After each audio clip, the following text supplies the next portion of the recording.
Hello everyone, and welcome to another Monster Hunter World video. This is Thegameconomist, and today I'm fighting Arch-Tempered Lunastra with the light bowgun. Now I'm not going to be using this one, I'm holding the Dai Onigashima, right? I don't know if you guys have ever used it. It's a terrible light bowgun. One time I soloed Oda Garen with the Dai Onigashima. It's a workshop weapon, right? In this case, it's just holding on to one level of Fortify, and then I'm using it basically to blow up barrel bombs, which anyone can do that. And, excuse me. And yeah, so I'm just setting up the Fortify skill. What if my Palico ever wonders what the hell I'm doing? Look at that. If I was doing that in the real world, blowing up a mega barrel bomb in close range, man, that's like suicide bomber kind of thing. My guts would go everywhere. Alright. So, look at that. I wanted to look at my defense, but I'm not wearing any armor, so I just wasn't thinking. Drinking armor skin, trying to get my defense all the way up, as high as I can get it. Alright, jump over to the correct camp. I did it at the first camp because it's a little easier to set up the barrel bombs there. You don't have to do as much running.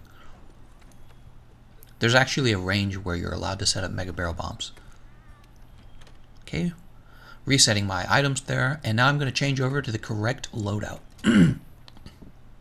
Excuse me, my throat's a little stuffy today. Alright, notice I'm going to go ahead and eat a meal. I'm going to be bringing Feline Bombardier, so you'll notice, scroll over, the other thing I'm bringing is Elemental Resistance. So that's what's going on in this scene. A Bombardier is going to increase my artillery damage for my sticky ammo. This is a sticky ammo build on the Devil's Madness. I believe it increases the damage of the sticky ammo. I'm pretty sure it does. Just put on my flash pods, you know, for stopping Lunastra from escaping, though I don't think I used them. I think that she does get away to the nest. I'm not really worried about having a perfect time. I mean, if I did, I wouldn't have done the barrel bombs at the beginning. I'm just interested in killing her nice and easy, because I want you guys to be able to solo Arch-Tempered Lunastra as well. It's my Wyvern Blast. It's a very typical opening for like a light bowgun. Alright, Fire Resistance Mantle. I was a little too far away there. I didn't actually get a shot in. Just kind of sad. And she roars. So annoying when she roars. She does so much damage. Look, all she did was run into me. Okay, I just ate my first max potion. Now my health is maxed out. Really important. And I'm trying to draw her over. There we go. To the mega barrel bombs. She's all mad. And that's it. Now I just start spamming the sticky ammo. I almost said artillery. Yeah, it doesn't really matter where you shoot a monster on their body when you're using the explosive damage type. Explosive damage does the same damage to all parts of the monster's body. It's kind of a big advantage in that regard. Look at that. The sexy tail wag smacks me right in the face.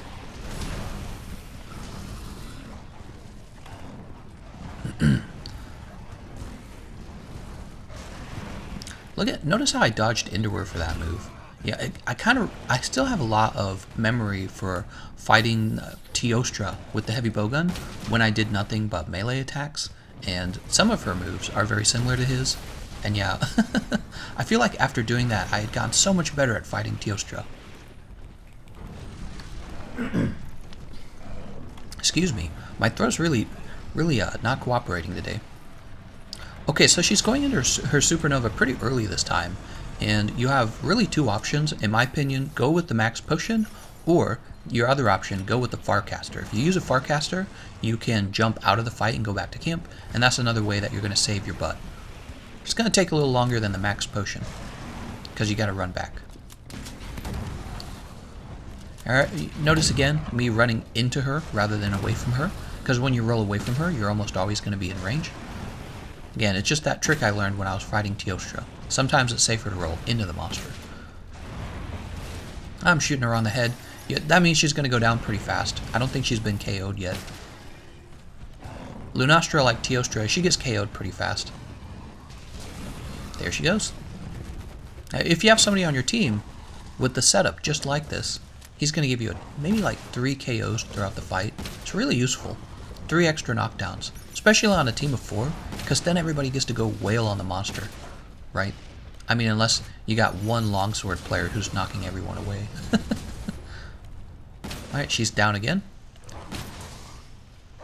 Very easy. And again, I'm just shooting her in the head to try and build up that KO.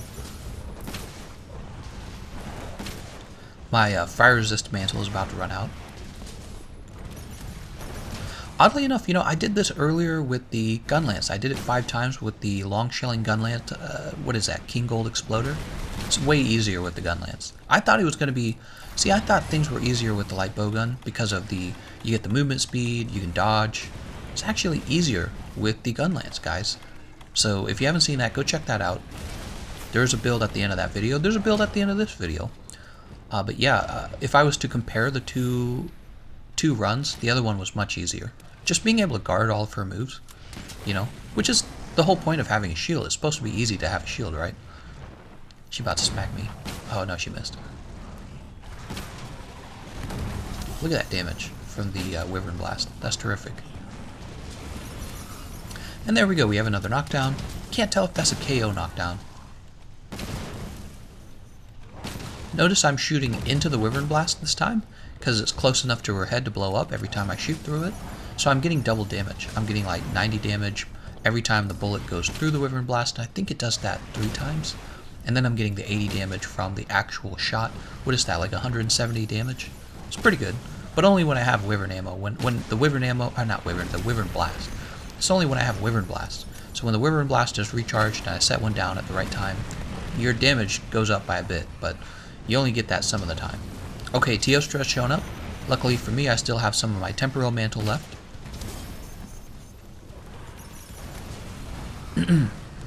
Excuse me.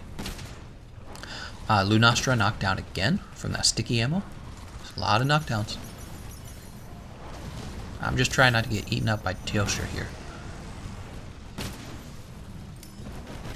And she is, luckily, in this run, she goes on to the next area. So I can actually ignore Teostra. Whew. Look at that. And the temporal mantle just ran out. Really nice. Great timing. Alright, so in this area, it's really, really important that you get both drops from the falling pillars. I like to bring her to the back one first. Alright, there we go. That's the... Oh, nope, she's out of position. Try to get her right underneath it. Don't be impatient. If you're impatient, you're going to miss out on damage. You're going to miss out on a knockdown. There we go. This is it. Okay, and there's the knockdown. And I got 2 Wyvern shots. Easy. Lots of damage here.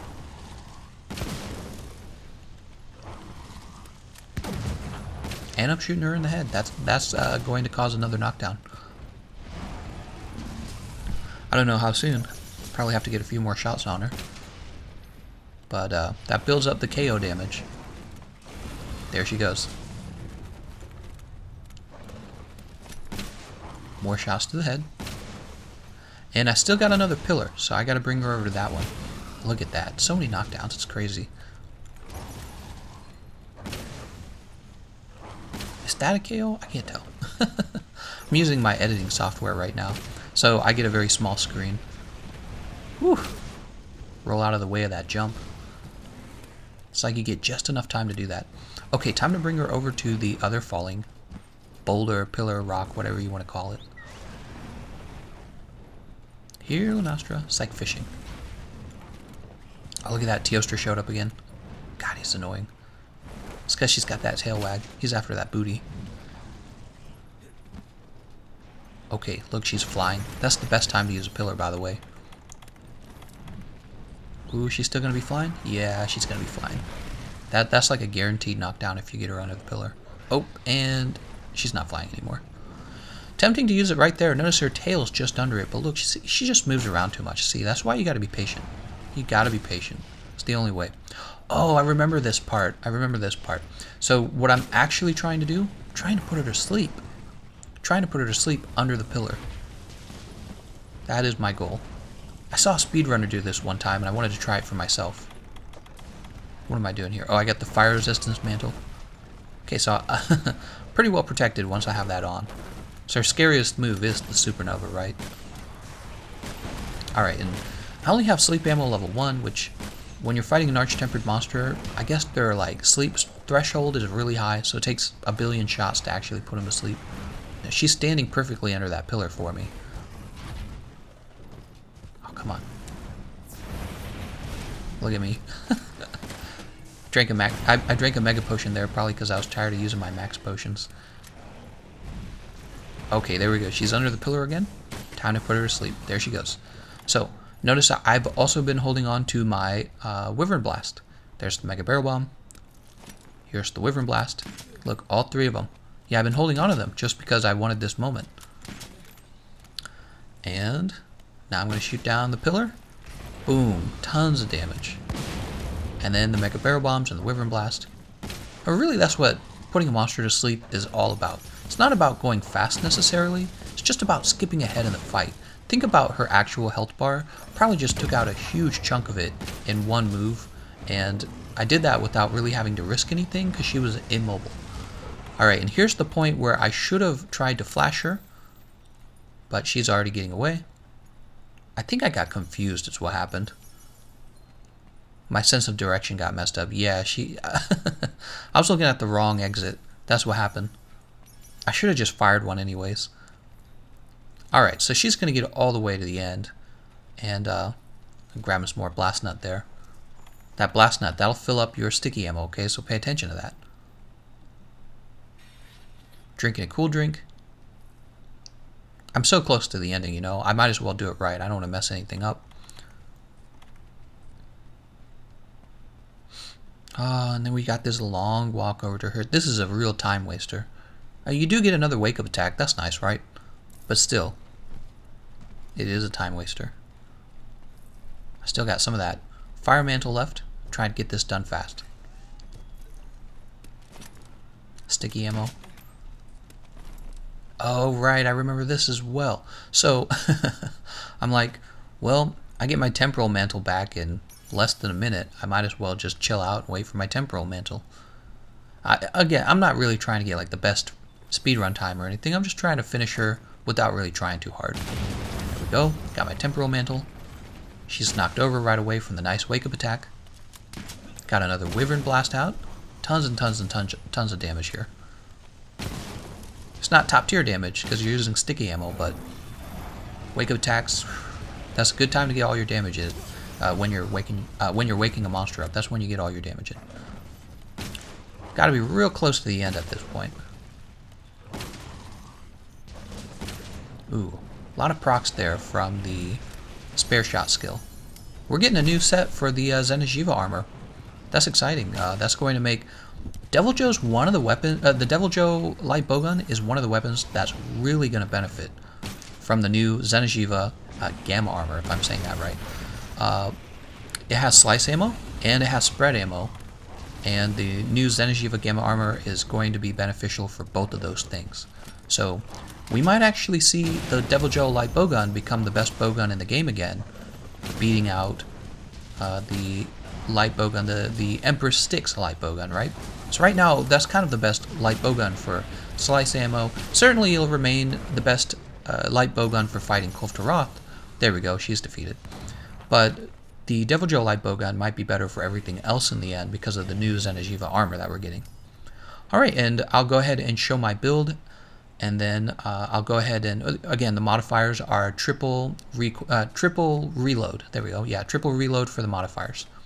Alright, I want to thank you all for watching, and I'll see you guys next time.